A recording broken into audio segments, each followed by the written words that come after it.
سمجھتے ہو؟ یہاں ایک مدرسہ ہے، مجھے نہیں یاد پڑتا کہ میں کبھی کسی بچے سے میں نے پانی بھی منگوایا ہو، مجھے نہیں یاد پڑتا. تو یہ اصول ہے، خوب سمجھ لیں. تو اس سے پتہ چلتا ہے کہ نابالغ کے حقوق اسلام میں بالغوں سے زیادہ ہیں. ٹھیک ہے، تو اس کا قتل کرنا تو اور بڑا جرم ہوگا نا. تو ابراہیم علیہ السلام کو اللہ تعالیٰ حکم دے رہے ہیں کہ آپ قتل کریں ایک جان کا، اور وہ جان بھی انسانی جان، اور انسانی جان بھی معصوم بے گناہ، اور معصوم بھی آپ کا رشتہ دار، اور رشتہ دار بھی وہ جو سب سے قریبی، اور نابالغ بھی جس کے حقوق بالغوں سے زیادہ ہیں. اور مزید ایک بات یہ کہ وہ بچہ جو آپ کو آپ کی قربانیوں کے صلے میں بطور گفٹ ملا تھا. نہیں آ رہی بات؟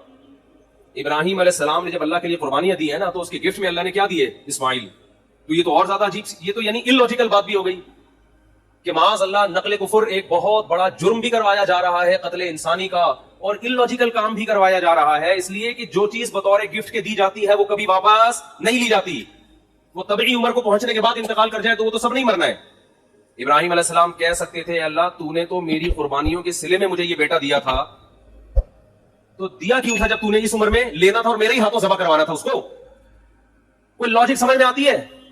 آپ لوگ کی سمجھ میں آ رہی ہے میرا خیال ہے، تو بول لو نہیں آتی سمجھ. کوئی آتی ہے سمجھ میں لاجک اس کی؟ بالکل illogical کام، بالکل illogical کام. لیکن ابراہیم علیہ الصلوۃ والسلام نے فوراً حکم کی تعمیل کے لیے تیار ہو. کیوں؟ اس لیے کہ اللہ جب کسی بات کا حکم دے دے تو وہ illogical بھی کیا بن جاتا ہے؟ بولو.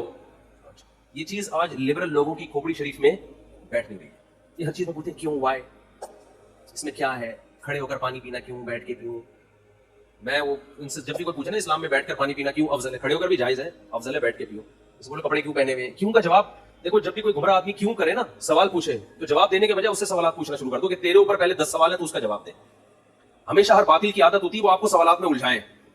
آپ اسی سے پوچھو کہ اور بہت سارے کیوں ایسے جن کا تمہارے باپ کے پاس بھی، اب تو باپ کا لفظ اب چلے گا، جس کا تمہارے باپ کے پاس بھی کوئی جواب نہیں ہے. یہ جو لبرل لوگ ہم سے پوچھتے ہیں تم لوگ لاکھوں جانور کاٹ دیتے ہو، معصوم جانور قربانی کے دنوں میں، ظلم جانوروں پر، تو بجائے ان کے جواب دینے کے آپ ان سے پوچھا کرو تم ایک مرغی بھی کیوں کاٹتے ہو؟ جو میکڈونلڈ میں اتنی لاکھوں مرغیاں کٹ کے برگر میں آتی ہیں، یہ کس بیس پر کاٹ رہے ہو؟ کیونکہ انسان اتفاق سے جب وجود میں آیا ہے، یہ جانور بھی اتفاق سے وجود میں آئے ہیں، تو اتفاق سے وجود میں آئی ہوئی چیزوں میں کسی کو کسی پر برتری حاصل نہیں ہوتی. جتنا حق زندہ رہنے کا اس دنیا میں انسان کا ہے، اتنا ہی حق مرغیوں کا بھی ہے. آپ کہہ سکتے ہو کہ جانور بھی تو ایک دوسرے کو کھاتے ہیں، تو وہ تو جانور ہے نا، وہ تو گدھے ہیں. ان کو تو سینس نہیں ہے. آپ کو تو کھوپڑی دی اللہ نے، اللہ کو نہیں مانتے، چلو فطرت نے دی آپ کو کھوپڑی، اور آپ کے پاس کھانے کی دنیا میں اور کم چیزیں. دال کھاؤ، ماش کی دال میں اتنا پروٹین ہے، گوشت کی ضرورت کافی حد تک پوری کر دیتی ہے ماش کی دال. ہندو کھاتے ہیں نا دالیں، کھا کھا کے تو 99 سال زندہ رہتے ہیں. تو کوئی زندہ رہنے کے لیے گوشت کھانا ضروری نہیں ہے. اسلام نے جو ہمیں گوشت کھانے کا حکم دیا وہ تو اور بہت سارے، اس میں تو ابھینندن کی وجہ سے کہا ہے ہمیں یہ. اس میں تو یہ کہا بھائی وہ آئے گا تو تم گوشت کھاؤ گے تو اوپر جا کے اس کو چائے پلا کے رخصت کرو گے. دالوں کا یہ کام جو دال پہ سیٹ ہو گیا، جو سبزی پہ سیٹ ہو گیا، وہ یہ کام 10-20 سال امریکہ نے افغانستان میں گھاس کھائی کہ نہیں کھائی؟ 20 سال امریکہ نے افغانستان میں کیا کھایا ہے؟ گھاس کھائی ہے. آگے سے افغان لڑے ہیں، تو اگر افغان سبزی خور ہوتے 20 سال لڑتے؟ کیا ہو گیا بھائی؟ 20 سال یہ دمبے کھا کے لڑے ہیں میرے بھائی. یہ سبزیوں پہ لڑائیاں نہیں ہوتی. تو گوشت کے تو سائیڈ افیکٹ ہے کہ اس سے لڑتا ہے آدمی. تو لبرل لوگوں کو تو گوشت کھاتے ہیں پیس، وہ کیا ہے، لو پیس چاہتے ہیں نا دنیا میں، اور بھی 2-4 اس طرح کے الفاظ ہیں، پیس، لو، اور کیا ہے، خیر وہ سوچتے رہے بعد میں بڑھے. تو یہ تو پیس فل دنیا چاہتے ہیں، اس میں تو گوشت ہونا ہی نہیں چاہیے. آپ کو تو چاہیے کہ آپ ہندوؤں کی طرح گائے، وہ تو ہندو صرف گائے کی خدمت کرتا ہے، آپ کو چاہیے آپ بھینس کی بھی کریں، بکری کی بھی کریں. تو ہم تو لاکھوں جانور کاٹتے ہیں، ہم پر اعتراض نہیں ہوتا، کیونکہ ہم کس کے حکم پہ کاٹتے ہیں؟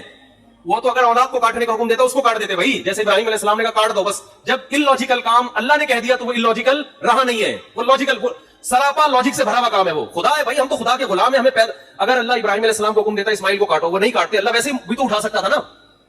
کتنوں کے بچے 7-8 سال کی عمر میں ٹرک کے نیچے آ کے ہلاک ہو جاتے ہیں، وباؤں سے مر جاتے ہیں. تو وہ تو اللہ کو ویسے بھی حق حاصل ہے کہ تبھی تو اللہ قرآن میں کہتے ہیں کہ تم اللہ کی راہ میں صدقہ خیرات کرو. انسان کہتے ہیں اللہ میں خیرات کروں گا میں تو غریب ہو جاؤں گا. تو قرآن بار بار کیا کہتا ہے؟ یبسط الرزق لمن یشاء ویقدر، جس کے لیے میں چاہتا ہوں رزق کے دروازے کھول دیتا ہوں، جس کے لیے میں چاہتا ہوں تنگ کر دیتا ہوں. تو یہ تو میرے ہاتھ میں ہے.